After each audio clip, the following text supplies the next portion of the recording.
Əziz izləyicilərimiz və pasiyentlərimiz, biz 29, 30, 31 may tarixlərində, yəni cəmi 3 gün Naxçıvan şəhərində olacaq. Sabah Naxçıvan Dövlət Universitetinin Tibb Fakültəsinin 25 illik yubileyinə həsr olunmuş beynəlxalq konferans keçiriləcək. Burada Türkiyədən və başqa ölkələrdən dəvətli professor və hocalarla yanaşı Azərbaycandan da yəni bir sıra professor müəllim heyəti iştirak edəcək.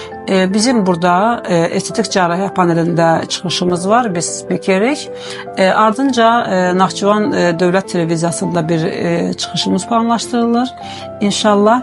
Və 30-31 may tarixlərində isə biz artıq planladığımız üzrə xəstə baxışına keçəcəyik. Bu səfər biz öz həmkarımız olan ultrasəs üzrə mütəxəssis Lamiyə xanımla bərabər xəstələrə baxacaq. Yəni UZİ-də də öz həkimimiz, yəni Bakıdan dəvətli həkim pasientlərə baxacaq.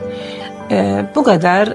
Naxçıvan sakinlərinə bir daha səslənirəm ki, əgər süd vəzi ilə bağlı problemlər varsa, buyurub müraciət edə bilərlər. İnşallah iyun ayının ikisindən də yenidən Bakıda fəaliyyətimizi davam etdirəcəyik.